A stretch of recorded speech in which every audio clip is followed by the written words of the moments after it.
हाँ तो बच्चों, आज के लेक्चर में हम स्टार्ट करेंगे डी ब्रोगली कॉन्सेप्ट। क्या स्टार्ट करेंगे? De Broglie concept.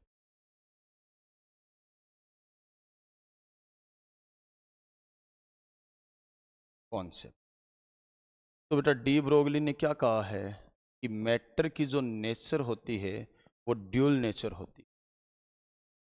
मैटर की जो नेचर होती है वो क्या होती है?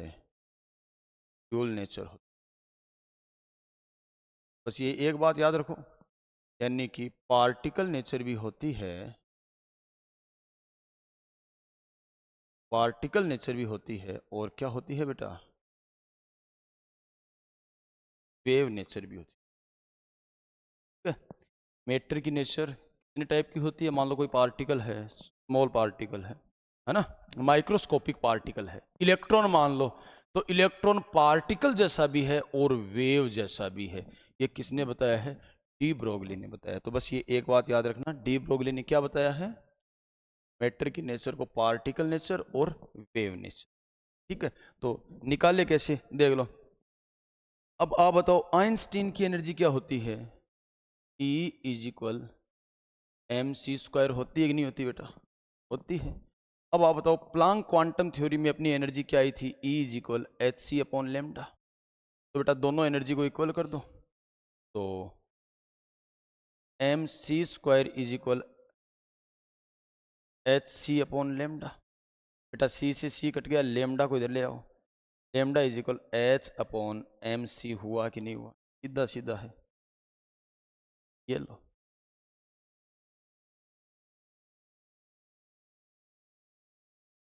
यहाँ पर बेटा एच क्या है देखो, लेमडा तो हो गया wavelength, H Planck constant, M mass of particle, जो पार्टिकल आप ले रहे हो, सी है उसकी वेलोसिटी। तो ये आइंस्टीन के और प्लांक क्वांटम थ्योरी को इक्वल किया है। अब डी ब्रोगली का स्टेटमेंट देख लो, उसी से भी निकाल लेंगे हम, चिंता मत करो। डी ब्रोगली का स्टेटमेंट क्या है?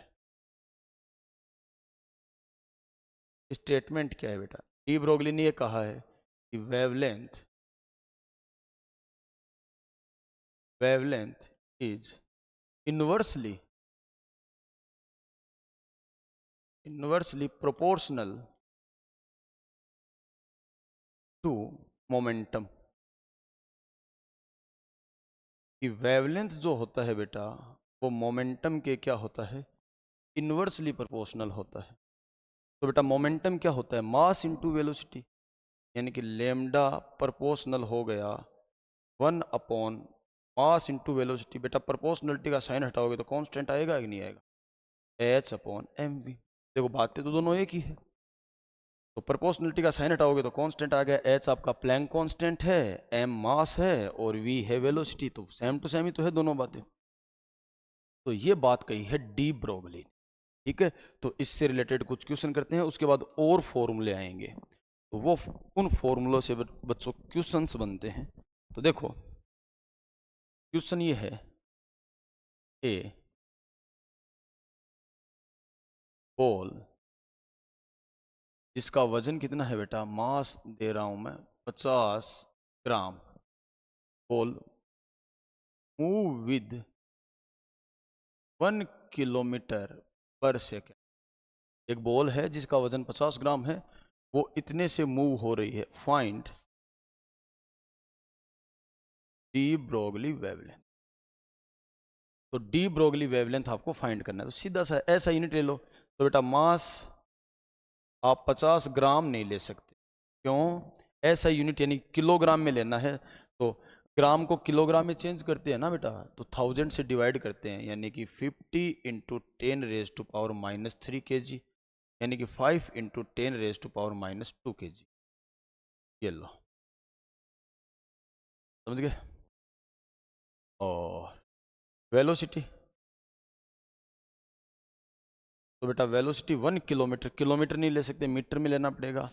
तो 1 किलोमीटर पर सेकेंड का मतलब किलोमीटर को मीटर में कन्वर्ट करते हैं तो 1000 से मल्टीप्लाई करते हैं। ये लो 10⁻³ मीटर पर सेकेंड। अब वेवलेंथ निकालना है, तो lambda is equal to H upon M V. बेटा एच प्लैंक कांस्टेंट की वैल्यू होती है 6.6 इंटू 10⁻²। देखो अगर हम पूरी बात करें, जब क्वेश्चन करते हैं तो 6.6 ही लेते हैं, और वैसे होता है 6.626 इंटू 10⁻⁻34 जूल सेकेंड। मास कितना है बेटा? 5 इंटू 10⁻⁻2। और वेलोसिटी कितनी है? 10⁻3। तो बेटा ये वेवलेंथ जो आएगा वो मीटर में आ जाएगा। तो आप आगे सॉल्व करना, केवल कैलकुलेशंस है। अब देखो डी ब्रोगली के और फॉर्मूले कैसे डिराइव करते हैं जहां से न्यूमेरिकल्स पूछे जाते हैं। चलो इस फॉर्मूले से एक क्वेश्चन और करवा रहा हूं मैं। क्वेश्चन है find ratio of de Broglie wavelength of deuterium and alpha particle if velocity of deuterium 5 times alpha particle। ठीक है ना? 5 टाइम्स है अल्फा पार्टिकल की वैल्यू। तो देखो, तो लेमडा ध्यान दो। पहले तो मैं बता देता हूं मास क्या होता है। बेटा ड्यूटेरियम जो होता है ना, वो हाइड्रोजन का आइसोटोप है। तो 1H2 ये तो है ड्यूटेरियम। अल्फा पार्टिकल बोलते हैं हीलियम के न्यूक्लियस को, यानी कि ये है अल्फा पार्टिकल। ये क्या है? Alpha particle. यानी कि ड्यूटेरियम का मास तो आपको 2 लेना है और अल्फा पार्टिकल का मास बेटा आपको कितना लेना है? 4 लेना है। बस हो गया है। तो देखो रेशियो लेना है, तो lambda deuterium upon lambda alpha particle. तो बेटा लेमडा क्या होता है? H upon M। ड्यूटेरियम का मास कितना है बेटा? ये लो 2। और वेलोसिटी है 5 टाइम्स है। कितने टाइम्स है बेटा? तो अल्फा पार्टिकल की वेलोसिटी अगर मैं 1 मानता हूं ना, तो ड्यूटेरियम की वेलोसिटी कितनी हो गई बेटा? 5 हो गई, सीधी सीधी है। अपॉन अल्फा पार्टिकल के लिए H अपॉन बेटा अल्फा पार्टिकल का मास कितना है? 4। ये लो। और वेलोसिटी 1, क्योंकि अल्फा पार्टिकल की वेलोसिटी 1 मानी है, तो फिर ड्यूटेरियम की वेलोसिटी दे रखी है ना कि 5 टाइम्स है। समझे कि नहीं समझे? तो देखो अब सीधा हो जाएगा, H से H कैंसिल हो गया, ऊपर 4 नीचे 10, यानी कि 4/10 यानी कि 0.4। ये रेशियो है। समझ गए? चलो अब और फॉर्मूले डिराइव करते हैं। तो बेटा काइनेटिक एनर्जी का फॉर्मूला बोलो आप। काइनेटिक एनर्जी का फॉर्मूला होता है 1/2 mv²। ठीक है? तो बेटा दोनों को m से मल्टीप्लाई करो, इधर भी m से मल्टीप्लाई करो, उधर भी m से मल्टीप्लाई करो। तो ये हो गया है m मल्टीप्लाई बाई ये लो काइनेटिक एनर्जी। ठीक है? और ये काम करो 2 अगर डिवाइड में है, इधर आकर के मल्टीप्लाई में हो जाएगा ना, तो ये लो 2m काइनेटिक एनर्जी। और ये हो गया है m²v², यानी कि 2m काइनेटिक एनर्जी। ध्यान से समझना है बेटा आपको। 2m काइनेटिक एनर्जी ये हो गया है mv का होल स्क्वायर। बेटा mv बराबर, तो स्क्वायर है तो इधर रूट लगेगा कि नहीं लगेगा? 2m kinetic energy. ये कर सकते हो? देखो क्या किया है, काइनेटिक एनर्जी 1/2 mv², दोनों तरफ mm से मल्टीप्लाई कर दिया है। ये 2 डिवाइड में, इधर मल्टीप्लाई में हो गया है। ये mv का होल स्क्वायर, स्क्वायर हटाएंगे तो इधर रूट लग जाएगा। ठीक है ना? अब आप जानते हो बेटा लेमडा इज इक्वल टू होता है H अपॉन mv। तो बेटा mv क्या हो जाएगा? H upon lambda. mv की जगह H अपॉन लेमडा कर दो यहाँ पर। तो देखो H अपॉन लेमडा कर दो mv की जगह। H upon lambda is equal √2m kinetic energy. आपको लेमडा निकालना है, लेमडा को उधर भेज दो, इसको इधर ले आओ।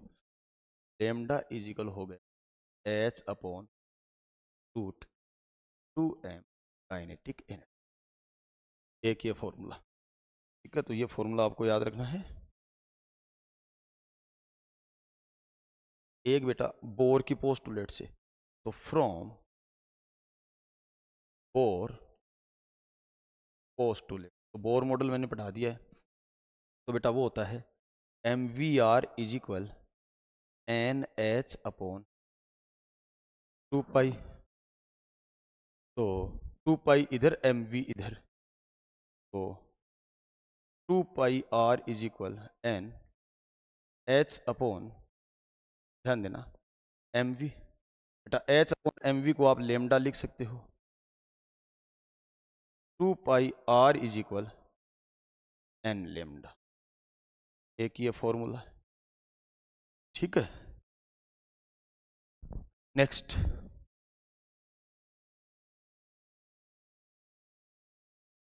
हाँ, एक और है, 4 इलेक्ट्रॉन। अगर इलेक्ट्रॉन के लिए आपको पोटेंशियल दे रखा है, इलेक्ट्रॉन के लिए पोटेंशियल दे रखा है, तो ये हम ये फॉर्मूला लेते हैं लेमडा निकालने के लिए, 150/V। और ये लेमडा किस में आता है? एंगस्ट्रॉम में आता है। ठीक है, तो अब यहाँ से खूब टाइप के क्वेश्चन बनते हैं। चलो, एक काइनेटिक एनर्जी वाला इसका और इसका मैं क्वेश्चन बता रहा हूँ। देखो, इलेक्ट्रॉन के लिए ऐसा क्यों लिख दिया, डायरेक्ट डाटा क्यों लिख दिया बेटा? लेमडा क्या होता है? लेमडा क्या होता है? h/√2m काइनेटिक एनर्जी होता है कि नहीं होता? समझ गए? तो h की वैल्यू हमें पता है 2, और मास पता है, और काइनेटिक एनर्जी अगर इलेक्ट्रॉन वोल्ट में लेते हैं हम, तो ये क्या जाएगा? पोटेंशियल। समझ गए? तो ये है इलेक्ट्रॉन के लिए। अब हम एक क्वेश्चन कर लेते हैं। क्वेश्चन है, find ratio of de Broglie wavelength of electron and proton if their kinetic energy is, अगर बेटा उनकी काइनेटिक एनर्जी क्या है? सेम है। काइनेटिक एनर्जी क्या है? सेम है। ठीक है, तो देखो, lambda electron upon lambda proton. तो बेटा लेमडा का फॉर्मूला बोलो, h/√2m। तो बेटा मास किसका है? इलेक्ट्रॉन का। काइनेटिक एनर्जी सेम ही मान रहा हूं, और ये h/√2 मास किसका है? प्रोटॉन का। और ये काइनेटिक एनर्जी मैं क्या मान रहा हूँ बेटा? सेम मान रहा हूँ। तो देखो, किससे क्या कट गया है? H से H कट गया, 2 से 2 कट गया, काइनेटिक एनर्जी से काइनेटिक एनर्जी कट गई। क्यों? क्योंकि काइनेटिक एनर्जी क्या है बेटा? सेम है। तो मास ऑफ प्रोटॉन देखो घूम के ऊपर चला जाएगा। आपके पास क्या आ गया है? ध्यान दे कि lambda electron upon lambda proton root, अरे रूट से रूट मत काट देना भाई। तो mass of proton upon mass of electron. तो बेटा मास ऑफ प्रोटॉन और मास ऑफ इलेक्ट्रॉन का रेशियो मैं बता चुका हूं। फिर भी अगर आपको पता नहीं है, तो प्रोटॉन का मास होता है 1.6 इंटू 10⁻⁻27 kg, और इलेक्ट्रॉन का मास होता है 9.1 इंटू 10⁻31 kg। इनका रेशियो लेते हैं, lambda electron upon lambda proton आ गया बेटा, का रेशियो लेते हैं ना, तो आता है 18:30। ठीक है बच्चों, अब हम नेक्स्ट, चलो हाइजेनबर्ग अनसर्टेनिटी प्रिंसिपल और करवा देता हूं। ठीक है ना, क्या कर लेते हैं? Heisenberg uncertainty principle. तो डी ब्रोगली में इतना काफी है। ठीक है,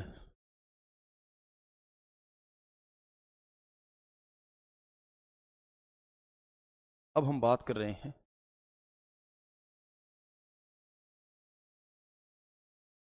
हाइजेनबर्ग अनसर्टेनिटी प्रिंसिपल।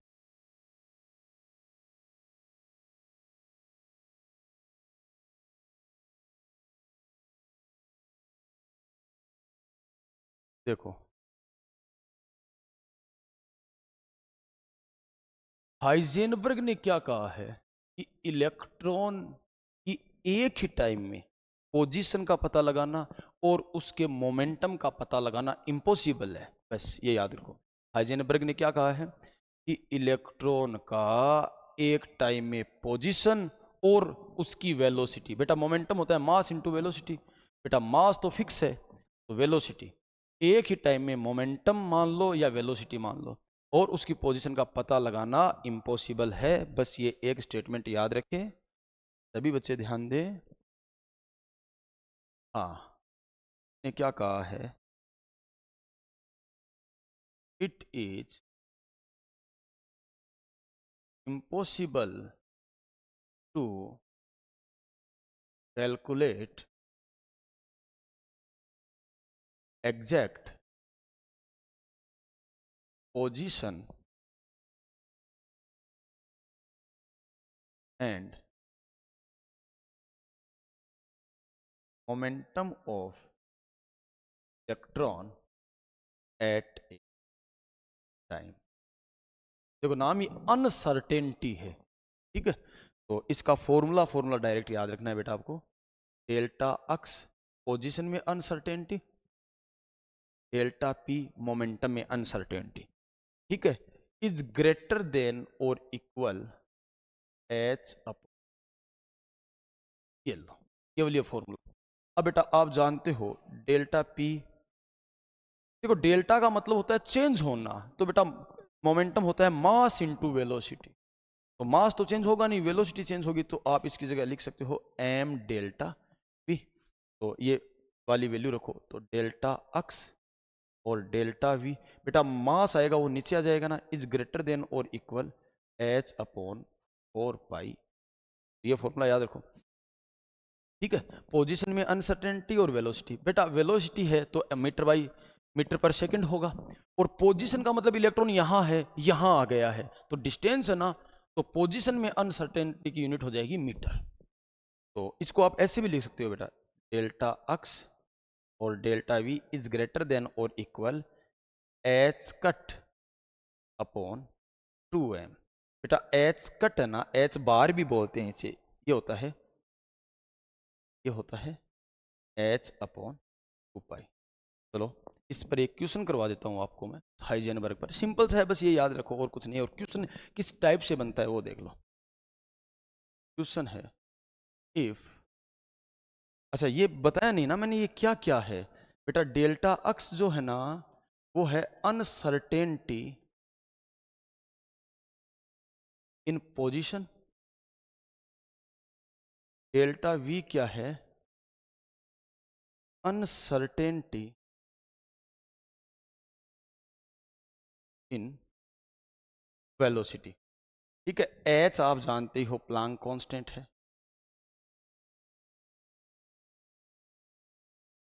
और एम जानते हो मास ऑफ इलेक्ट्रॉन है, और डेल्टा पी है अनसर्टेनिटी इन मोमेंटम, ये लो ये भी लिख देता हूं, अनसर्टेनिटी